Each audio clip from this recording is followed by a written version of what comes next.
Et bonjour Anthony Barrier. Bonjour, ça va Romain? Très bien, merci. Merci d'avoir répondu favorablement à l'invitation. Vous êtes le tenant du titre de l'Elite Club et ça nous fait vraiment plaisir de vous avoir ici sur ce plateau virtuel pour Paris Turf. On va tout de suite se remettre dans l'ambiance. Tiens, justement, en parlant d'Elite Club, avant de parler de ce qui va se passer cette année, on va revenir sur ce qui s'est passé l'année dernière. On va revoir encore une fois la course de la finale. Bon, qui était vraiment un moment finalement génial, qui aurait pu être un peu dur à mi-parcours, mais qui finalement s'est transformé par un moment génial. Bah, c'est vrai que c'était un tour et demi de piste incroyable, hein, de la mi-parcours au poteau. C'était quelque chose que j'avais encore jamais connu jusqu'ici. Passer par toutes les émotions en 800 mètres de course, c'est assez rare. Bon, alors, je regardais les statistiques des différents drivers français, notamment qui vont participer. Je rappelle quand même pour l'anecdote que c'était votre premier et jusqu'à ce jour seul déplacement à Solvala. Ouais, complètement. C'était une grande découverte et on a bien fait d'y aller. Quand on revoit ça, c'est vrai que là, tous les spectateurs se sont dit, quand on regarde la télé, on se dit, voilà, malheureusement, c'est terminé pour étonnant. Néanmoins, c'est remis très vite. Ça, c'est quand même une particularité à cette vitesse d'un cheval très habile, malgré tout, qui peut se remettre aussi vite que ça. Bah, c'est clair, faut qu'il soit très adroit, on allait très très vite, donc après c'est un cheval qui a quand même assez souvent fait des fautes, donc il a l'habitude de ce genre de faire des fautes et de se remettre, il sait ce que c'est. Bon, on retrouve le dernier tournant et finalement, dans certaines courses, on se dit que comme ça, se faire ramener quand on n'a pas vu le début de course, c'est pas mal. Et la ligne droite n'est finalement que du bonheur. Vous y avez cru là dès l'entrée de la ligne droite? Ouais, sincèrement, même dès l'entrée du virage, j'étais vraiment plein gaz. Le cheval demandait qu'à foncer. Fallait pas galoper, pas choper la roue devant, mais effectivement, plus on avançait dans le virage et plus je me suis dit, mais c'est pas possible, ça va aller, quoi. Si j'arrive à sortir du dos, j'étais sûr qu'il allait bondir parce qu'il demandait vraiment que ça. Alors, vous avez gagné des grandes courses, vous avez gagné le Cornulier. Est-ce qu'on peut considérer que cette finale de l'Elite Club, c'est la grosse course de votre carrière? La grande victoire? C'est vrai que avec le Cornulier c'était un moment incroyable, mais là l'Elite Club, l'ambiance et puis voilà, ça reste quand même la plus grosse course d'Europe si ce n'est du monde, donc forcément qu'au niveau du palmarès ça fait quelque chose. Et justement, votre palmarès, il est quand même assez extraordinaire à l'étranger. Alors, 25 courses au total courues en dehors des frontières françaises, 4 avec étonnant. Surtout 7 victoires et 8 places dans les 5 premiers. Alors, ce qui compte quand on se déplace, c'est vraiment les victoires, mais 28% de réussite à la victoire quand même à l'étranger. Donc, Solvala, la finale, bien sûr. Et puis, il y a eu 2 Grands Prix de Wallonie. Il y a aussi eu le Kimi Grand Prix, donc avec plusieurs chevaux différents. Il y a eu le Roi du Lupin, il y a eu Cébélo Romain aussi. Vous avez la Vista, comme on dit, pour l'étranger finalement. Ouais, on essaie de s'adapter aux différents environnements. Effectivement, on se déplace souvent avec des bonnes chances, hein, donc on n'y va pas pour rien, mais dans l'ensemble, on est assez chanceux, ça se passe pas mal, c'est clair. Dans quel état d'esprit êtes-vous? On se souvient que l'année dernière, avant de partir, vous nous disiez je réfléchis quand même avant d'y aller parce que c'est quand même particulier. Il y a cette histoire des amendes aussi qui sont différentes. Les règles sont un peu plus strictes peut-être qu'en France.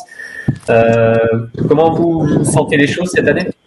Bah ouais, c'est vrai qu'on a toujours un peu cette petite boule au ventre entre guillemets. On sait jamais trop comment on va être reçu. Bon, on a été voir, on a vu l'année dernière, on a eu la chance de pas prendre d'amende du tout. Après, on était les seuls Français. Enfin, j'étais le seul Français à pas en avoir pris, si mes souvenirs sont bons. Donc, on ne fait pas victoire. On sait que cette année, tout peut arriver, mais voilà, on va essayer de s'appliquer pour pas en prendre. Mais c'est sûr que c'est souvent ce qui nous fait un peu réfléchir. Je vous cache pas que l'année dernière, j'ai beaucoup réfléchi avant d'inviter l'invitation. Et voilà, je me suis quand même dit que c'était une course hors du commun, que c'était une chance, donc on a sauté sur l'occasion, mais ça fait peur. On revoit, avant de parler des batteries, des numéros, etc., des partants de cette année, on revoit ensemble la phase finale du Prix des Ducs de Normandie. Alors ce jour-là, étonnant est battu par Ronek qui l'a pisté quasiment tout le parcours. Il a penché aussi un peu vers sa gauche à l'entrée de la ligne droite.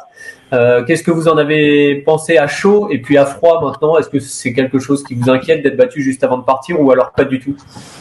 Pour la dernière question, non, ça m'inquiète pas parce que le cheval refait une super course, il marche même plus vite que l'année dernière. Donc là-dessus, ça m'inquiète pas. Maintenant, c'est vrai que j'ai fait vraiment que 500 mètres à fond pour dire. J'ai lancé avant la sortie du dernier virage.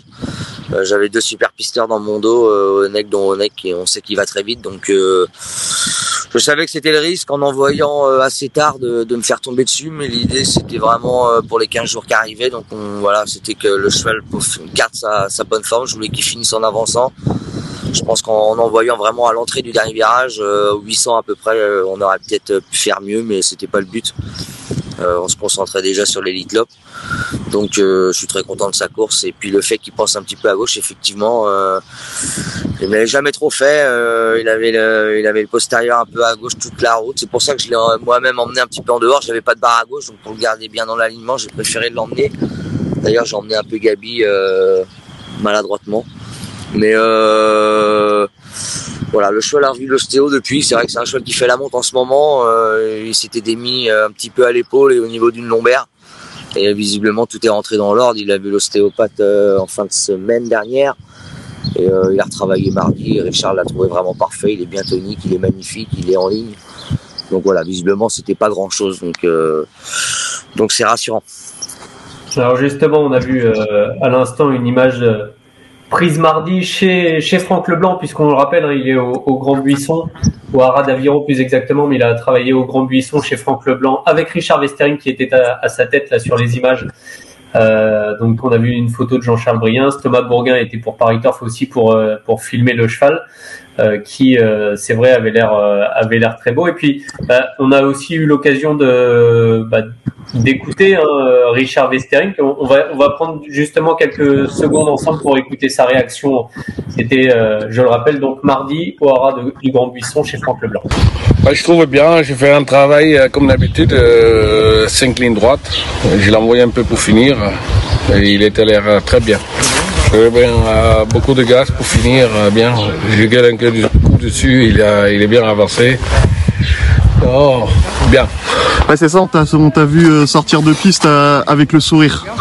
Ouais, bon, c'est toujours rassurant. Bon, je sais, il travaille bien ici, donc il n'y a pas de problème, mais tu veux toujours une confirmation avant les grandes courses, un grand voyage,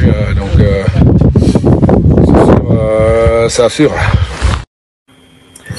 Bon, tout a l'air de bien se présenter. Richard Westering, lui, a l'air très très optimiste. Hein. Bon, il n'est pas d'une nature très inquiète, on a tendance à dire, mais il a l'air quand même positif. C'est rassurant, ça aussi, finalement, d'avoir quelqu'un qui entreprend des choses, qui voyage beaucoup, qui a l'habitude et qui est toujours à positiver. Bah, c'est vrai que là-dessus, c'est vraiment quelqu'un de génial.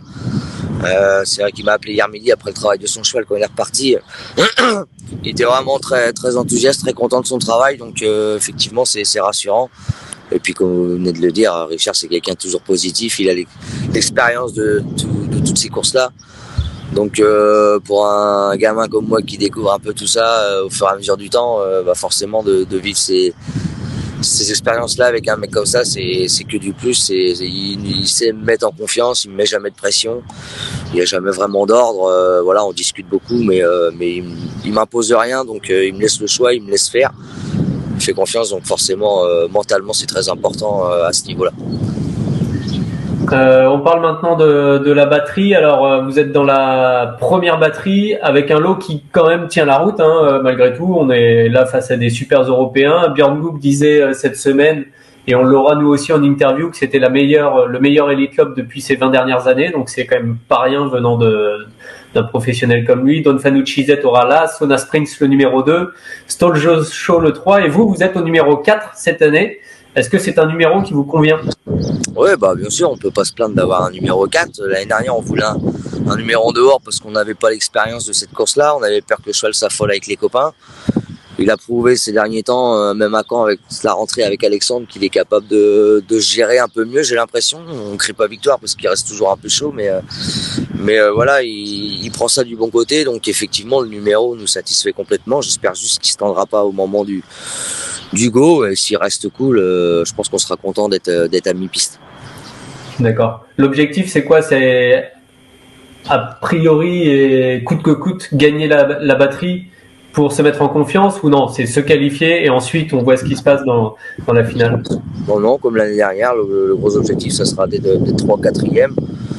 Alors effectivement, si c'est le cas, on risquerait d'avoir un numéro en dehors, mais c'est pas très grave avec lui. C'est un cheval qui aime bien rouler de loin de toute façon, donc vaut mieux ça qu'être trop à la corde, et de se faire piéger dans le rail. Ça, c'est ce qui pourrait nous arriver de pire avec lui. Donc non, l'objectif, ce sera vraiment qu'il reste bien concentré en début de course, qu'il nous fasse une belle course, qu'il soit 3-4e, ce sera surtout pas grave et on sera content de courir la finale et de faire ce qu'on pourra après. Super Anthony, merci beaucoup pour l'entretien. On vous souhaite beaucoup de bonnes choses d'ici à la fin de la semaine et puis pour ce voyage en Suède, en espérant que ça se passe, et évidemment que ça se termine comme l'année dernière. Et puis on va suivre ça, on aura nos envoyés spéciaux sur place, Thomas Bourguin et Samuel Marchesso, qui seront là pour vous suivre certainement de très près. Allez, merci et à bientôt. C'est gentil, on essaiera de ne pas décevoir. Merci à vous.